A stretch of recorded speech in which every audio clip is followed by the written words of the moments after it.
Transgender से अवैध संबंधों के चक्कर में दोस्तों ने ही दोस्त की पीट कर बेरहमी से हत्या कर डाली और फिर उसके शव को खेत में दफना दिया। खबर उत्तर प्रदेश के बुलंदशहर जिले से है। यहाँ की पुलिस ने थर्ड जेंडर अमन उर्फ अवंतिका सहित 3 हत्यारोपियों को गिरफ्तार कर साक्षर कौशिक हत्याकांड का सनसनीखेज खुलासा किया है। बुलंदशहर पुलिस की माने तो साक्षर कौशिक और दीपक के ट्रांसजेंडर अमन उर्फ अवंतिका से अवैध संबंध थे। अवंतिका ने ही साक्षर को रास्ते से हटाने के लिए दीपक, देवेश और शुभम के साथ मिलकर साक्षर कौशिक की हत्या की पूरी प्लानिंग रची और इस वारदात को अंजाम दिलवाया। योजना के तहत देवेश साक्षर कौशिक को बाइक पर बैठाकर चेंदेरू के जंगलों में ले गया और वहां एक सीसीटीवी कैमरे में कैद हो गया था। वहां तीनों दोस्तों ने मिलकर पहले साक्षर की पिटाई की और फिर गला घोटकर उसकी हत्या कर डाली और शव को वहीं गड्ढा खोदकर दफन कर दिया। फिलहाल पुलिस ने हत्यारोपी देवेश, शुभम और ट्रांसजेंडर अवंतिका को जेल भेज दिया है, जबकि फरार दीपक की तलाश जारी है। अमन उर्फ अवंतिका जो कि ट्रांसजेंडर है, उसके साथ दीपक और साक्षर कौशिक दोनों के संबंध थे। इस दौरान अमन जो है वो साक्षर कौशिक से पीछा छुड़ाना चाहती थी और फिर उसने दीपक से जो है इस बारे में बात की और फिर दीपक, अमन, शुभम और देवेश चारों ने मिलकर इस हत्या की योजना बनाई थी। तीनों आरोपियों जो कि देवेश, शुभम और अमन को हिरासत में लेकर माननीय न्यायालय के समक्ष रिमांड हेतु पेश किया जा रहा है। इसमें जो है पहले उसको डंडे से पीटा गया, डंडे से पीटने के पश्चात उसका गला घोटा गया और फिर पास पड़े ईंट से जो है उस पर प्रहार किए गए। यूपी के बुलंदशहर में ट्रांसफार्मर से निकली स्पार्किंग ने मैट्रिक्स केमिकल फैक्ट्री में भीषण आग लगा डाली। आग और धुएं के गुब्बार से सिकंदराबाद के औद्योगिक क्षेत्र में अफरा तफरी मच गई। मैट्रिक्स केमिकल फैक्ट्री और आसपास की फैक्ट्रियों को खाली कराया गया। 3 घंटे की कड़ी मशक्कत के बाद फायर फाइटर्स ने आग पर काबू पाया। और वहीं बुलंदशहर में मां की डांट से नाराज होकर एक किशोर ने पोखर में छलांग लगाकर अपनी जान दे दी। ये तस्वीरें जहांगीराबाद कोतवाली क्षेत्र के गांव डबकोरा की है, जहां मां के साथ गांव से खुर्जा जाने की जिद पर अड़े 15 साल के नितिन को मां ने जोरदार डांट लगा दी। बस फिर क्या था, नितिन ने गांव के तालाब में छलांग लगाई और अपनी जीवन लीला समाप्त कर दी। पोखर से शव निकाल पोस्टमार्टम को भेज दिया गया है। बताया जा रहा है कि 3 साल पहले नितिन के पिता अनिल ने भी इसी पोखर में छलांग लगाकर अपनी जान दे दी थी।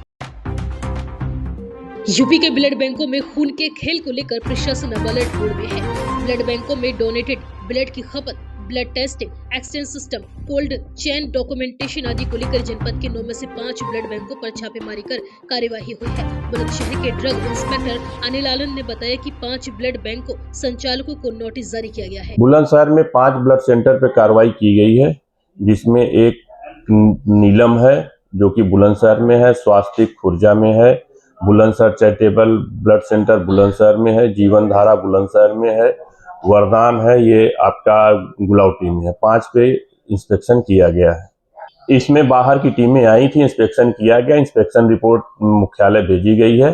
अब उसको देख करके नोटिस जारी किया जाएगा। चंद लाइक और व्यूज के लिए रीलबाजों ने अब थाने भी अपनी जद में लेने शुरू कर दिए हैं। कुछ ऐसा ही मामला बुलंदशहर से सामने आया है। यहाँ बाकायदा शिकारपुर कोतवाली से बाहर निकलते रीलबाज ने रील बनाई और वॉइस ओवर में गाना लगाया, स्वागत करो हमारा राजा जेल से आए हैं। अब बड़ा सवाल यह है कि सजग सतर्क रहने वाली शिकारपुर पुलिस को आखिर थाने पर रीलबाजी की भनक कैसे नहीं लगी। अब देखने वाली ये बात होगी कि पुलिस इस पूरे मामले में क्या कुछ कार्यवाही करती है। फिलहाल थाने के बाहर रील बनाते इस रीलबाज का वीडियो सोशल मीडिया पर काफी ज्यादा वायरल हो रहा है। थाने में हुई दरोगा जी की अनोखे अंदाज में विदाई बारात। ये तस्वीरें बुलंदशहर के खुर्जा देहात थाने की हैं, जहां बिजनौर के रहने वाले दरोगा प्रदीप चौहान रिटायर हुए तो पुलिस कर्मियों ने थाने में ही उनकी विदाई बारात चढ़ा डाली। बाकायदा फूल मालाओं से सजी बग्गी मंगवाई गई और उस पर रिटायर हुए दरोगा जी को पत्नी के साथ बैठाया गया। बैंड बाजे और ढोल नगाड़ों की थाप पर पुलिस कर्मियों ने जमकर डांस किया और नोट भी उड़ाए गए। जीवन के 60 बसंत पूरे करने के बाद एक बार फिर बग्गी चढ़े दरोगा जी अपनी अनोखी विदाई देखकर गदगद नजर आए। बुलंदशहर जिले की अगौता थाना पुलिस ने चेकिंग के दौरान अवैध देसी शराब की पेटियों से भरी एक वैगनर कार को पकड़ लिया। पुलिस ने शराब माफिया आकाश और विकास को गिरफ्तार कर लिया है। दोनों के कब्जे से 25 पेटी अवैध देसी शराब और कार बरामद कर विधिक कार्यवाही शुरू कर दी गई है।